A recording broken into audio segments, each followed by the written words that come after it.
Ok, alhamdoulilah, le contenu du sermon d'aujourd'hui nous rappelle le respect de nos morts, ainsi que le respect des cimetières. Vous savez, le cimetière est considéré comme étant notre dernier demeure ici dans ce bas monde, puisque le temps que nous passerons est supérieur au temps que nous passerons dans cette vie.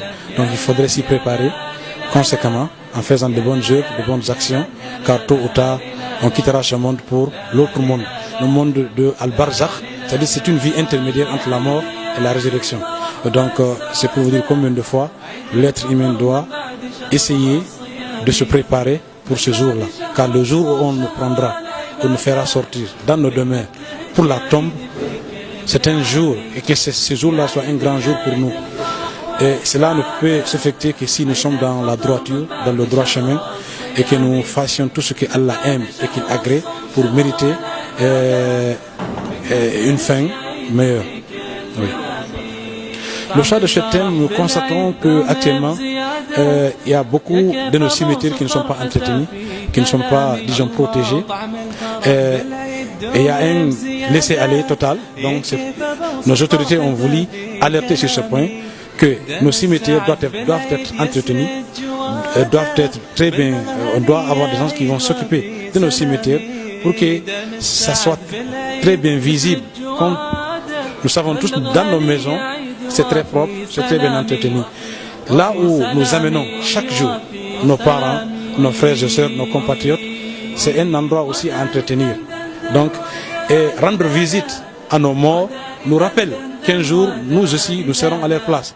Donc, on part là-bas, non seulement pour entretenir, et aussi pour les envoyer, pour se remémorer, pour se rappeler qu'un jour nous serons à leur place, et aussi faire des prières pour eux. C'est pour cela le choix du thème.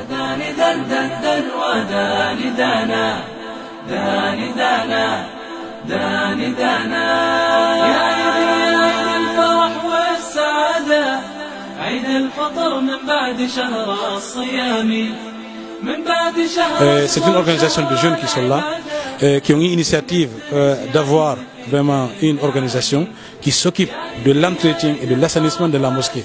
Donc une mosquée propre est une adoration propre.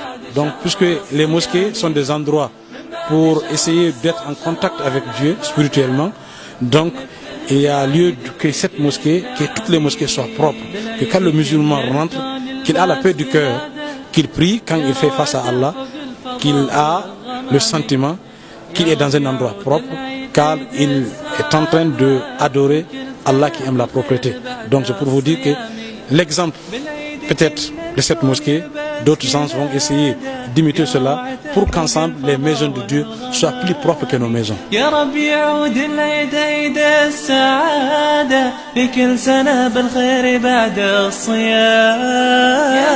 Nous juste vous remercier l'ensemble des imams qui sont là et remercier l'ensemble de nos téléspectateurs qui nous suivent en ce moment et que Allah subhanahu wa ta'ala vous bénisse et qu'Allah subhanahu wa ta'ala nous accorde tous le paradis et qu'Allah subhanahu wa ta'ala fait en sorte que la paix règne sur ce pays que nous aimons tant et qu'Allah subhanahu wa ta'ala fasse en sorte que la Guinée soit parmi les pays développés pour que tous les citoyens du pays puissent en profiter de ce beau pays, de ce beau paysage que nous avons. Assalamu alaikum wa rahmatullahi wa barakatuh.